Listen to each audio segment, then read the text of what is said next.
Hey, what up, everybody? This is Mr. View, and today we're going to be going on to World War One and actually the start. Right, the last couple of days we learned about what happened in Japan and how they attacked China, and we have to learn about Italy and the rise of Mussolini and that totalitarian government, right, and his fascist party, and how they got power and they kept power with censorship and propaganda and kind of indoctrinating the youth and things like that. Then we moved to Germany, and we found out that the depression in Germany was way worse than even it was in the United States, which we thought was really bad, right? They had 30% unemployment. Their money was worth nothing because they printed a bunch of it. Their towns were destroyed. Their roads were destroyed. And all of a sudden, in walks this guy named Adolf Hitler and his Nazi party. He promises to stop paying reparations to other countries and do these other things against the Treaty of Versailles. And he writes a book when he's in jail called Mein Kampf, My Struggle, and he says what he's going to do. We learned about the anti-Semitism or the prejudice against Jewish people in Germany and how that was with the Nuremberg laws where they couldn't marry non-Jews, they couldn't practice law or medicine. They had to live in ghettos. They had to wear this yellow Star of David. So the anti-Semitic thing was going on in Germany.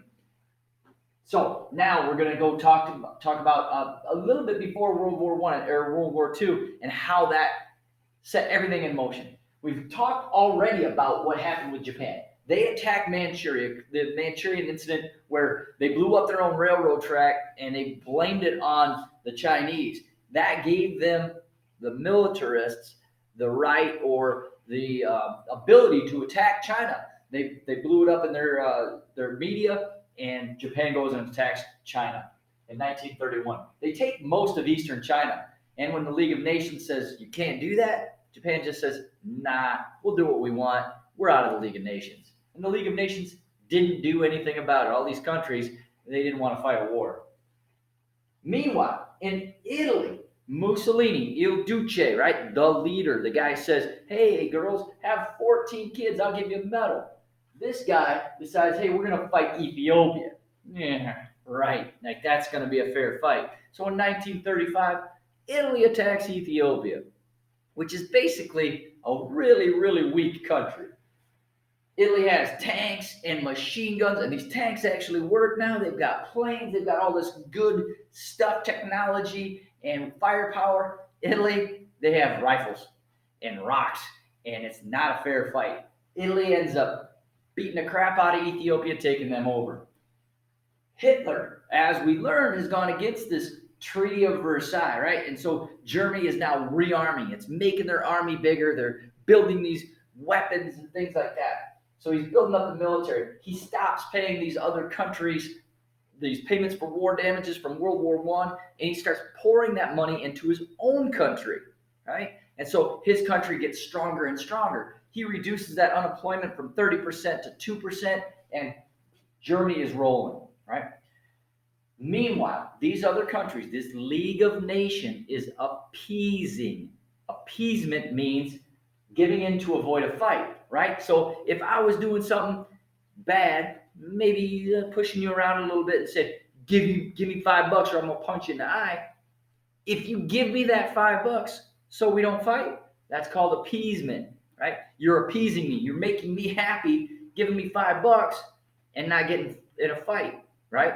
So that's what they're doing here. They're saying, okay, Hitler, well, you're going against this Treaty of Versailles, but we really don't want another world war, so we're not going to do anything about it. But don't do any more. And Hitler just laughs at it, right? Big deal. You're not going to do anything. I'm going to keep doing it. So they have a friend in Spain, this guy Franco, and he decides, hey, I'm going to help my buddy out at Guernica. And Guernica is just a marketplace, right? It's not a military target by any means. And Hitler tries out his war tactic on Guernica in Spain. He flies his planes over, bombs the crap out of this marketplace, kills 1,600 people who are basically shopping. They're not firing back at these guys. So it was a massacre, and it's seen as one of the really horrific events in history, this Guernica, Spain. He uses what's called blitzkrieg. That's his tactic, his war tactic, the Germans' war tactic. And what they do is they get everybody close to a city or a town or their target.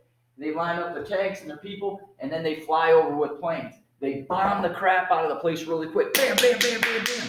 They bomb it, and right after those bombs are done dropping, they roll these tanks in, and boom, boom, boom. They blow up everything else that's left standing. And then they run in the people, the soldiers, right after the tanks so they can find any stragglers and kill them. So it's a very effective way of fighting. Blitzkrieg means lightning war. So you're hitting them with a 1 punch, 2 punch, 3 punch right in the mouth before they knew it hit them. Right? Planes, tanks, people, real quick. And that's a very effective way to fight. And so Hitler had this great tactic, and it was very devastating. Germany goes and adds Austria. They basically say, hey, Austria, now you're part of Germany. Remember, they were allies in World War I, right? So Austria and Germany, they had close ties anyway. And Germany says, now you're part of us. And they also added Czechoslovakia. And the world was kind of like, what are you doing, Hitler? And he's like, yeah, these are part of Germany's lands, and this is all I'm going to take. Blah, blah, blah, blah, blah. Just let me have it. And the leaders of the League of Nations agreed, and they said, okay, you can have Czechoslovakia, but that's it. Don't do anything else, Hitler. And Hitler's like, this is pretty easy. I'm getting all these lands. I'm doing whatever I want, and nobody's hitting me in the mouth. Why not keep doing it? And so he does.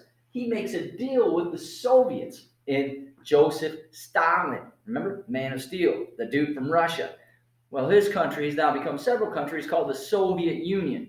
So the Nazis make a deal with the Soviets or Russia, and they say, we're not going to fight each other. So Stalin and Hitler have this deal, and they decide they're not going to fight. But not only that, they're going to attack Poland and divide it, because Russia was mad. They thought they deserved Poland after World War I, even though Russia got out early. So they do. They attack from both sides. They divide Poland. Bam! Cut it right up. This upsets the world. And in 1939, Europe found their cojones, their guts, and they decide it's on. World War II, the inevitable. So all this appeasement did not work. And now you've got two different sides. On the Axis, the bad guys. They've got Germany, Italy, and Japan. And the good guys. England, France, China, and pretty much everybody else. There are going to be some countries that join the Axis, as we'll find out soon, but most of them are not by choice, right? Hitler and Germany, they roll through Europe a little bit. And notice who you don't see on this list. No United States of America, because we're sitting this one out. We're not joining either side. We're neutral. At least until Pearl Harbor. Talk to you soon.